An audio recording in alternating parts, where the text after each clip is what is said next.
Renungan Hari Jumat 14 Oktober 2023, Pekan Biasa ke-27 tahun A. Yang berbahagia adalah orang yang mendengar dan memelihara firman Allah. Bacaan pertama diambil dari kitab Yoel bab 3 ayat 12-21 dan bacaan Injil dari Injil Lukas bab 11 ayat 27-28. Saudara-saudariku terkasih, siapa yang tidak suka bahagia atau mencita-citakan hidup bahagia atau keluarga bahagia? Kebahagiaan itu menampilkan wajahnya dengan berbagai cara, bisa melalui tampilan senyum, sikap, reaksi atas keberhasilan, dan juga bisa dengan tindakan menangis karena terharu atau menangis karena impiannya sudah tercapai.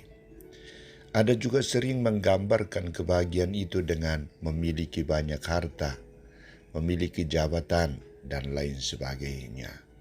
Namun fakta membuktikan bahwa banyak orang yang memiliki kekayaan dan harta, mobil mewah, sering hidup dalam kecemasan dan ketakutan.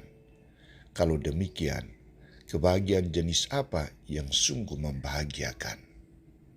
Saudara-saudariku terkasih, Santo Lukas menampilkan dua hal yang perlu diperhatikan dan dilaksanakan oleh setiap orang beriman sehingga membuahkan kebahagiaan, yakni mendengarkan sabda Allah dan memeliharanya.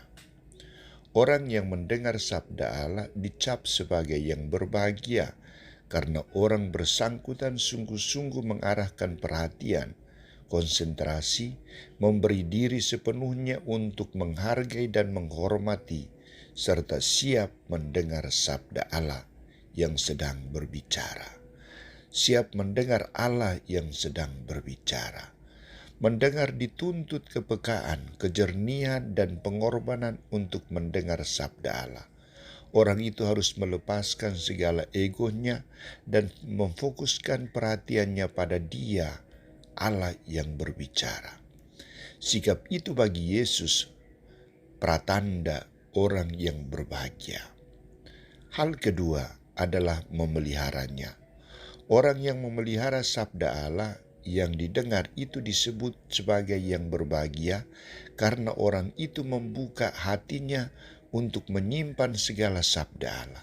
Ia memberikan kesempatan, peluang bagi Allah untuk merasuki seluruh dirinya dengan sabda Allah. Orang itu menjadikan sabda Allah sebagai tumpuan hidupnya dan dipergunakannya dalam melaksanakan sabda Allah itu sendiri. Saudara-saudariku terkasih, mengapa dua tindakan ini dipadukan oleh Yesus, mendengar dan memelihara sabda Allah? Karena dua tindakan ini harus dilaksanakan secara bersama, sehingga menghasilkan buah. Tidak cukup bila kita hanya menjadi pendengar saja. Dalam pengalaman hidup Yesus sendiri, Yesus tidak hanya mewartakan sabda Allah. Yesus tidak hanya melaksanakan karya pelayanan, tetapi Ia mewartakan sabda Allah dan melakukan kebaikan. Sabdanya diteguhkan dengan perbuatan kasih-Nya yang nyata. Sabda dan perbuatannya adalah satu kesatuan yang tidak dapat dipisahkan. Hanya dengan begitu maka sabda Tuhan sungguh-sungguh terlaksana. Sabda Tuhan sungguh-sungguh menghasilkan buah berlimpah, dan itulah yang membahagiakan orang. Sabda Tuhan yang didengar baru akan dihayati, dan buah bila tampak dalam perbuatan-perbuatan baik. Maka tuntutannya adalah mendengar dan melaksanakan sabda Allah, menyimpan sabda Allah itu dalam hati. Saudara-saudariku terkasih, bagaimana sikap kita atas sabda Tuhan hari ini? Kira-kira kita masuk kategori kelompok orang yang hanya mendengar sabda Allah dan memelihara sabda Allah, ataukah orang yang sama sekali tidak mendengar dan memelihara sabda Allah?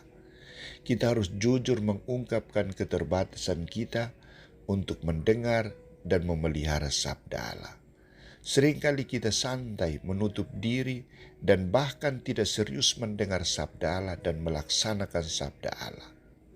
Santo Paulus kepada jemaat di Roma tegas mengatakan, iman timbul dari pendengaran, dan pendengaran oleh firman Kristus.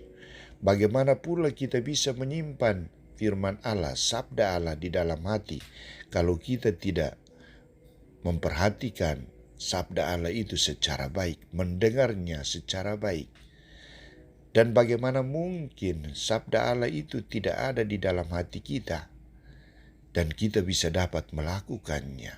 Pasti kita salah melakukannya. Maka kita perlu rendah hati untuk belajar menjadi pendengar sabda Allah yang baik dan benar, dan menjadi penyimpan sabda Allah serta pelaksana sabda Allah yang baik dan benar, dan diwujud nyatakan dalam hidup dan karya pelayanan kita, teristimewa melalui karya-karya yang nyata. Mari kita coba usahakan semuanya, maka akan menghasilkan buah kebahagiaan bagi diri kita maupun bagi sesama.